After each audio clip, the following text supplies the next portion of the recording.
उन नरकों में नारकी जीव आपस में झगड़ा करते हैं और एक दूसरे के शरीर के तिल के बराबर छोटे छोटे टुकड़े कर देते हैं।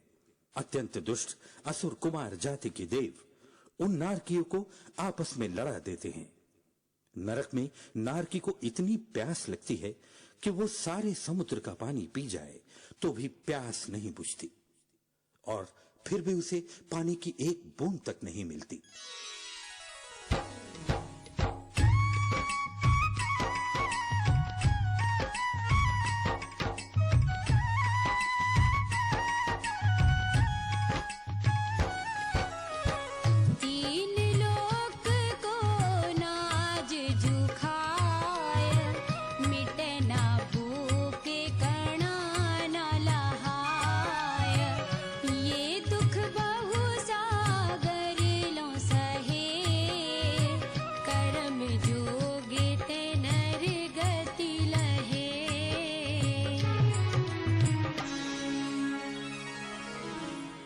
नरक में इतनी तीव्र भूख लगती है कि तीनों लोगों का अनाज खा लेने पर भी भूख नहीं मिट सकती, लेकिन वहां तो अनाज का एक दाना भी प्राप्त नहीं होता। इस प्रकार नरक के दुख इस जीव ने बहुत सागर तक सहे हैं।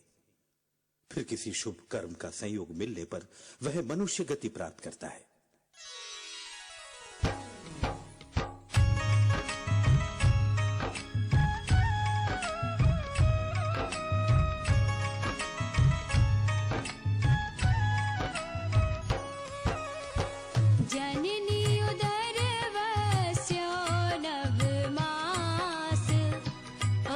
सकुचते पायो त्रास, निकसत जे दुख पाए घोर, तिनको कहत ना आवे और।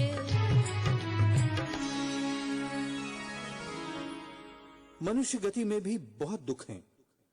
मनुष्य गति में ये जीव माता के गर्भ में 9 माह तक रहा, जहां पर शरीर सिकोड़ कर रहने से बहुत कष्ट पाया।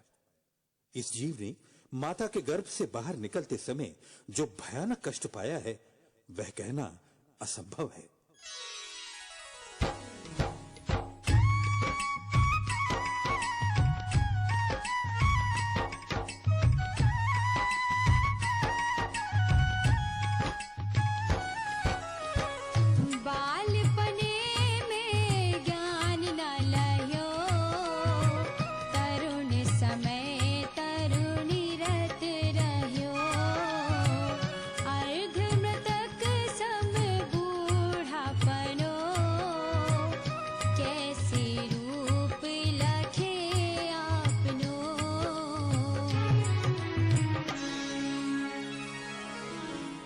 बचपन में यह जीव ज्ञान प्राप्त नहीं कर सका। जवानी में यह स्त्री में तल्लीन रहा और बुढ़ापा तो आधे मरे हुए के समान ही है। ऐसी दशा में यह जीव अपना स्वरूप कैसे जान सकता है?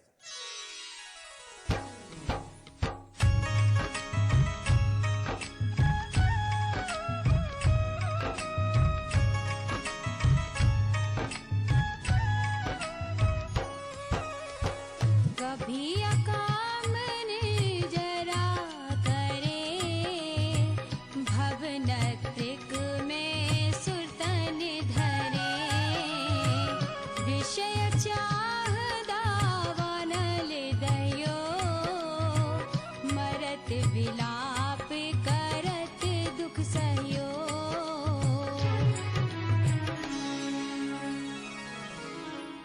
कभी इस जीव ने अकाम निर्जरा की तो मरकर भवनवासी व्यंतर ज्योतिषी देवों में से किसी एक का शरीर धारण किया, परंतु वहां भी इंद्रियों की चाह रूपी भयंकर अग्नि में जलता रहा और मरते समय रो रो कर अति दुख सहन किया।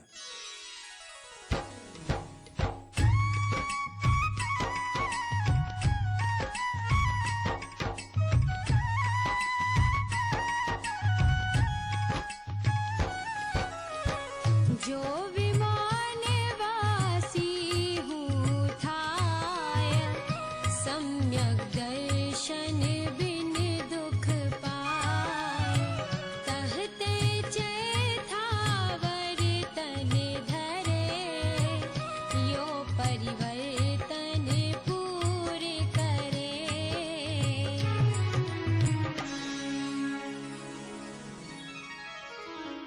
यदि यह जीव स्वर्ग में विमानवासी देव भी हुआ तो भी इसने वहां सम्यक दर्शन के बिना दुख ही पाया। देवगति से आयु पूर्ण कर वह स्थावर के दुख रूप शरीर को कुगति भ्रमण के साथ धारण करता है।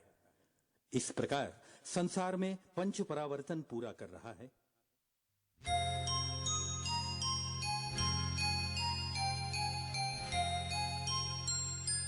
चार दिनों की चांदनी है पर झूठी ममता किसके लिए।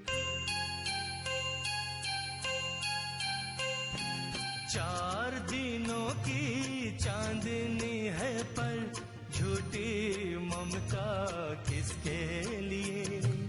जो कभी आए न साथ में उसकी माया किसके लिए। जो कभी आए न साथ में उसकी माया किसके लिए।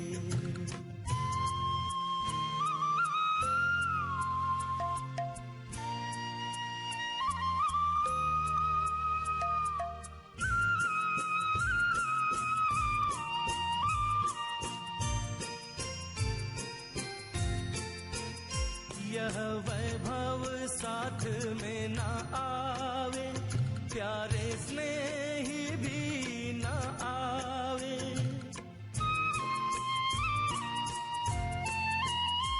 यह वैभव साथ में न आवे, प्यारे स्नेही भी न आवे। तू खूब संभाल के रखे जिसे वो यौवन साथ में न आवे। वो यौवन साथ में न आवे। यही का है यही रहेगा, इसकी दोस्ती किसके लिए। जो कभी आए न साथ में उसकी माया किसके लिए। जो कभी आए न साथ में उसकी माया किसके लिए। अभी आप सभी ने प्रथम ढाल में देखा कि सम्यक दर्शन के अभाव में ये जीव अनादिकाल से चारों गतियों में दुखों को भोगता हुआ परिभ्रमण कर रहा है। इस आत्मा को चतुर्गति भ्रमण में राई के दाने के बराबर इंद्रिय सुख भी प्राप्त नहीं हुआ और सुमेरु पर्वत के समान भयंकर दुखों को प्राप्त किया है। इसीलिए आप अपना कल्याण करना चाहते हो तो जिस प्रकार हमारे गुरुदेव आचार्य श्री 108 प्रमुख सागर जी ने इटावा नगरी में जन्म लेकर अपने जीवन को सार्थक किया है। जन्म तो सभी लेते हैं, लेकिन हमारे गुरुवर जैसे बहुत कम लोग होते हैं जो जीवन को सार्थक करते हैं। इसीलिए सच्चे देव सास गुरु को जानकर सम्यक दर्शन, सम्यक ज्ञान, सम्यक चारित्र को प्राप्त कर मुक्ति पद को प्राप्त करें। और आज हम सभी गुरु भक्त गुरुदेव के अवतरण दिवस की बहुत बहुत बधाइयाँ देते हैं।